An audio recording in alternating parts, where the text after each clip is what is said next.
I have to confess something. My oldest son just turned 9. My wife and I have 3 kids now. And that means it's been about 9 years since I did one of my primary hobbies. I used to love just burrowing down with a MacBook for the day, with an audio interface, and recording my own original music. I would just do this for fun, just sketching out demos of the ideas that were in my head. After kids, and then even more so after starting Sunday Sounds, I just haven't had as much time for music for fun as I used to. In fact, to be quite honest, it's been a few years since I've worked on recording any of my own music at all. But now that my kids are getting older, I've been making a really intentional effort to try and get back into some of those rhythms, attempting to find that rhythm again. Which brings me to my confession. As I've been working on tracking some of these old songs, coming up with parts and recording them, I've realized that I have gotten really sloppy in my timing when I'm trying to record along to a metronome. It was pretty shocking when I listened back to my first few takes in Logic and heard just how often I was rushing ahead, drifting behind, just generally playing in a way that didn't feel very tight to me. And I noticed this across several instruments as I would try to track drums, keys, and guitar parts.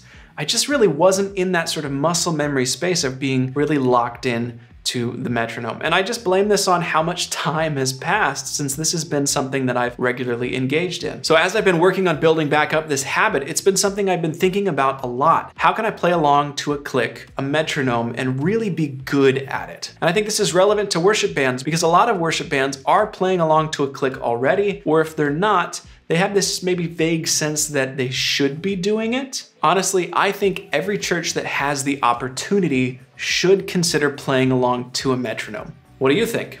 Let's talk about it. First off, I really do want to hear from you in the comments. Does your church play to a metronome now? And if you do you like it? I'd love to hear ways that it has helped your band if you found it helpful. And if your church isn't playing to a metronome right now, is it something that you're aspiring towards or something that you're purposefully choosing not to do or something that you're avoiding? And if that's the case, I'd love to hear why you've decided it's not right for your band. Let's just run a little informal poll in the comments. Just leave a comment that says, yes, we do, or no, we don't. I want to know, does your church use a metronome? So what is a metronome? Once upon a time, it was, like a little clocky thing. Like it just moved back and forth, a little needle, and it made a ticking and talking sound. It really sounded like a clock. This was a practice tool. So if you were taking piano lessons or whatever, you would have a metronome there and you'd use it to help you stay on time. Now, as time passed, these tools became less analog and more digital, which meant they got more accurate. And today we have metronomes that can very precisely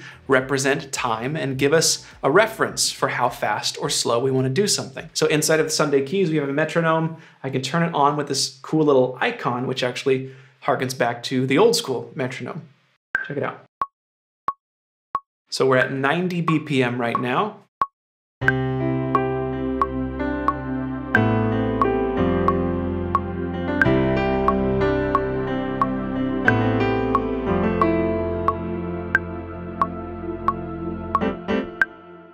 As I'm doing that, I'm very hyper aware of the fact that I am actually recording for this video, playing the piano and trying to not play ahead of or behind the metronome. See, this is what I'm talking about. Like, it's truly a confession of mine that I think I need to put some more effort into following that click in a very predictable way. Anyways, that's what a metronome is. It's just beeps and boops or ticks and talks or shakes and clacks. I don't know. It's just a reference, right? Something you can hear that represents tempo and your band can follow along to it. So if your church wants to use a metronome, you have to figure out where that metronome is going to come from. Now there's hardware units that actually just function as metronomes and they have an audio output, and you can set that near your drummer and just have them run the metronome for you. If you wanted to run it from the keyboard, Sunday Keys has a built-in metronome that makes it really simple for you to dial in the metronome sound, adjust the tempo as you go through your set list, do all those sorts of things. And then there's other great options out there. If you run backing tracks, you can use the Prime app to run all of your clicks and your backing tracks, and those things stay nicely in sync. That's a great way to go. There's tons of options out there. The most important thing you have to figure out is wherever the source is, how are we going to send it to our soundboard, and then how are we going to feed it back to everybody in the band? Because of course, you don't want the congregation hearing this at all. So that brings me to a really big prerequisite for using a metronome live. Your band absolutely must be wearing in-ear monitors. And in my opinion, every member of the band should have in-ear monitors if you really want to use a click well, if you want to use a metronome successfully. If you're not using in-ear monitors, or if some of your band is and some of your band isn't, then everybody's playing to different things. It's really important that the metronome become your source of truth for tempo and for feel. We'll talk a little bit more about feel in just a minute. So as an example, if you wanted to use the Sunday Keys app as your metronome source, of course it needs to be sent separately from your primary audio output. So you could use an audio interface with more outputs. I've got the track rig from Loop Community right here. This gives you 8 dedicated XLR outputs. You could send these to 8 different channels on your soundboard. And then inside of the Sunday Keys app, you would simply go to the settings menu, choose flex routing, and here you can send the metronome to an output that's dedicated and different from any of the other outputs. So with track rig connected, I could choose to send the metronome to output 8, for example, and then I could use the other 7 outputs to send whatever mix of my keyboard audio I wanted to send to my audio engineer. You could also do this if you only have a basic audio interface with 2 outputs. So for example, you could send all of your keys parts to output 1, like this, and then send your metronome to output 2. Anytime you choose a mono output in Sunday Keys, we automatically sum the audio to mono. So you don't lose all of your stereo signal, you just lose the stereo width. All of the audio is actually summed down to mono, so you still get a good sound.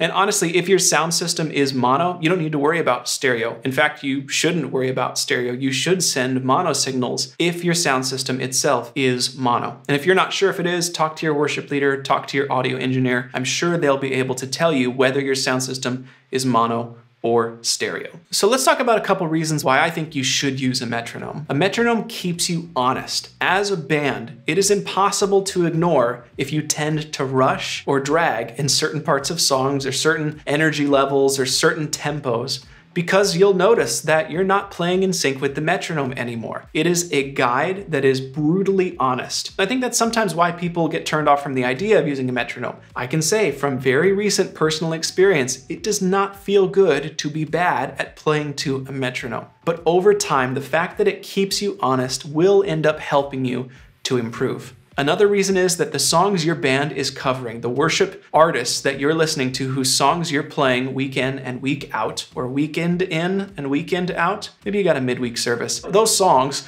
were recorded to a metronome in the studio, or if it was a live recording through in-ears. I guarantee you for 99 out of 100 worship songs, there was a click as the source of truth for tempo. So if you're trying to play those songs, it makes sense to set the same context as the original artists. I think it's just gonna make you sound tighter and help your band improve. In the same vein, the worship songs we're trying to cover often feature time-based elements, ARPs, sequences, and delays. And those are time-specific. You can't use ARPs and sequences if you're not playing at the proper tempo. And the only way to make sure your tempo is consistent is to trust a metronome or a click instead of just the feel of the band. Now, the last big benefit that I think a metronome or click can bring to a band is the most abstract and subjective one. People love to talk about the pocket. If you've never heard of this term, the pocket, don't worry about it. Nobody really knows what it means. It doesn't have like a mathematical or an objective definition, I don't think. If it does, let me know in the comments. Maybe I'm missing some music theory here. But the pocket is all about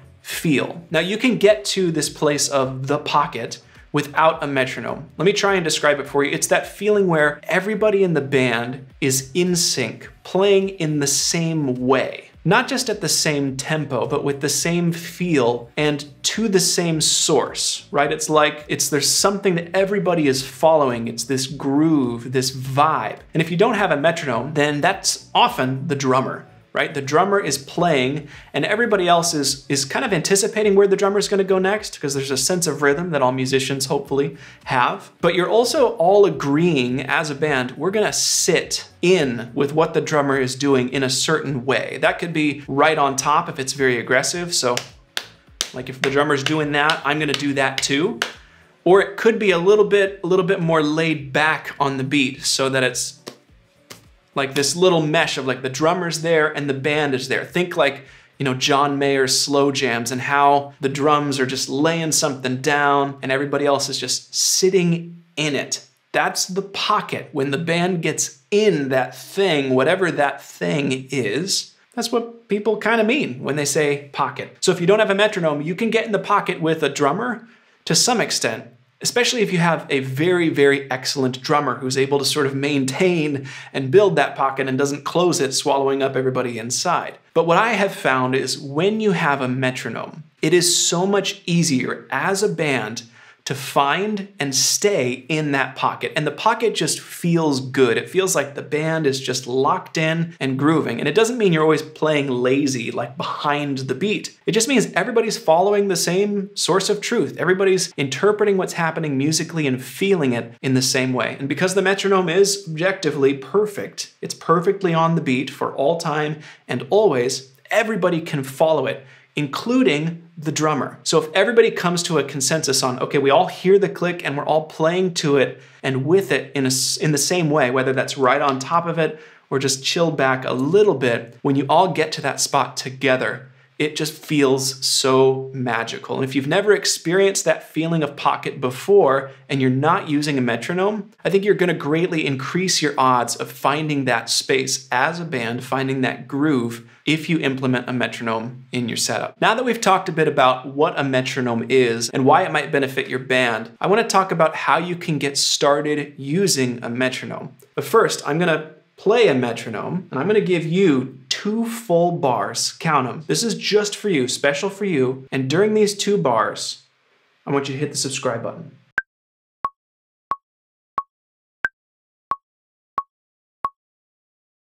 Did you do it? I gave you 2 full bars. You need 1 more bar. Thanks. If your team's never played to a metronome before, you have to prep them for it. You can't just have them show up at rehearsal or on Sunday morning, heaven forbid, and say, hey everybody, we're gonna use a metronome today. That is going to be a guaranteed disaster. And you're gonna lose volunteers, most likely. I don't recommend that approach. You have to bring people along, and this is gonna be a bit of a process. And I recommend that you explain not just how or what we're gonna use a metronome and we're gonna use it with in-ears. Don't just explain the logistics, but explain why. Talk about some of the reasons, the benefits that I've talked about in this video. Talk about bringing something of excellence. Talk about finding that groove as a band. Talk about being able to use more complex arpeggiated sounds or being able to play along to tracks to supplement the sound of your band. Talk about those things with your team. And make sure you do give your drummer some special attention, because in most bands without a metronome, everybody's used to following the drummer, and the drummer is used to being followed. And if you're taking that sort of assumed authority away, it's a matter of respect, and it's just a wise choice to address that with the drummer specifically. Explain, hey, we're not adding a metronome because you're a bad drummer. It's not that you're not good at keeping time.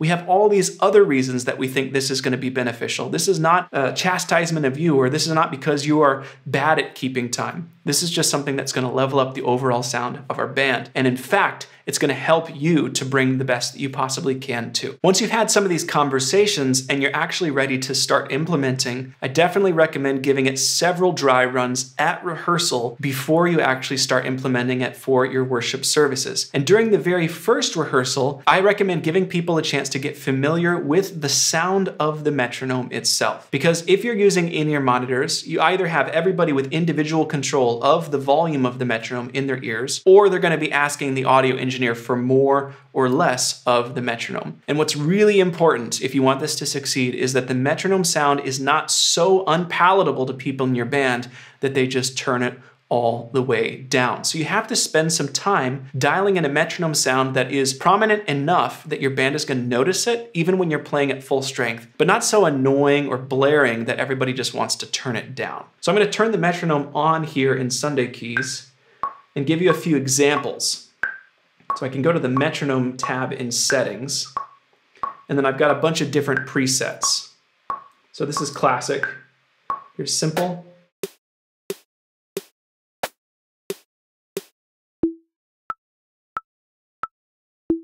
This one sort of inverts. The low note is the downbeat, and then the high notes are the regular beats. This one has a bit of a percussive element. It's not just tonal, and that can help people to really catch it in the mix if there's a lot going on tonally.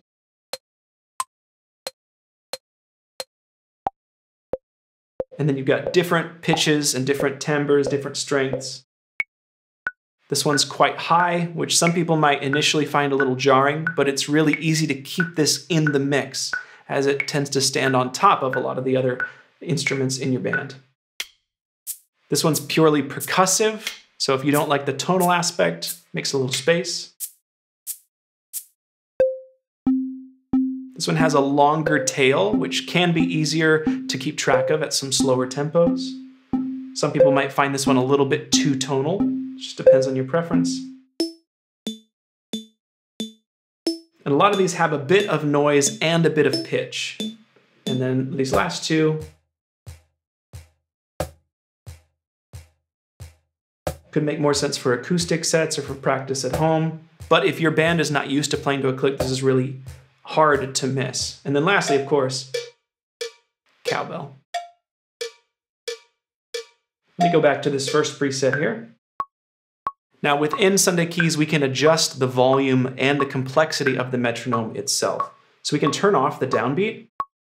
If you're not playing along to a track and you just want a reference for tempo without necessarily needing to associate a downbeat with it, it's just all flat. If you turn the downbeat on, then you can adjust the volume or the relative volume between the two. So I can make the beats quieter or just as loud. I can make the downbeats quieter. And this is what I recommend you actually take some time to dial in during that first rehearsal. Play the metronome sound that you'd like to use, let the band hear it, or maybe even show them some options and say what makes the most sense to you. Keep in mind that people that have never done this before might not actually know what will work best for them until they've tried it. So once you get into rehearsal, continue to collect some feedback. Maybe try a song 3 different times with 3 different metronome sounds, and then get some consensus on what feels the best. And we also have the option to add an accent in between these quarter notes. Sometimes I like to make that accent a little quieter, sort of just like a ghost note almost. And each of these presets has a different setting for accent. So some of them is just a duplicate of the beat note, and others are actually a different sound. So here you got a shaker in between.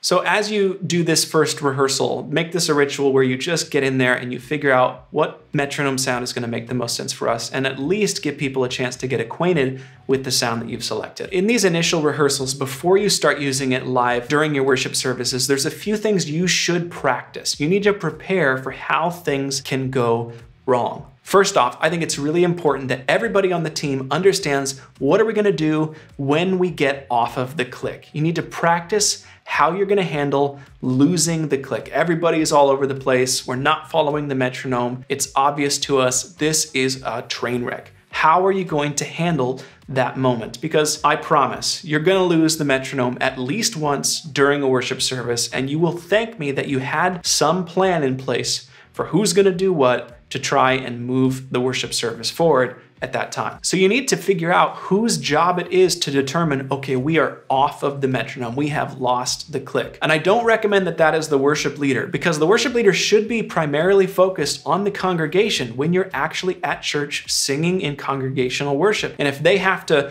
pull back and try and get the drummer's attention and just, kind of glaring or kicking their leg or trying to get the attention of the keys player to take the metronome out, I think that that's just a distraction. If you can delegate that out to somebody else in your team, if you have that luxury, I recommend that you do it. So if that's your keys player, if they have the metronome source, I think it makes sense that they're the one that gets to make the call. If the drummer has the metronome source, if they're in control, I recommend that they get to make that call. Now that's not to say if the worship leader has a strong feeling from, the platform on Sunday, they shouldn't be able to say, kill it. But as a general rule, I think whoever has the metronome themselves on stage should be the one that can feel comfortable making that call. Don't give the metronome to your drummer and not give them permission to turn the metronome off if they deem that it's not working. Now, of course, if they're turning the metronome off 4 bars into every song, then that's a different discussion. But for these train wreck moments, somebody needs to have ownership. And then you also need to figure out when we get off of the click and we shut it off, where do we go from there? Are we going to try and get back on it?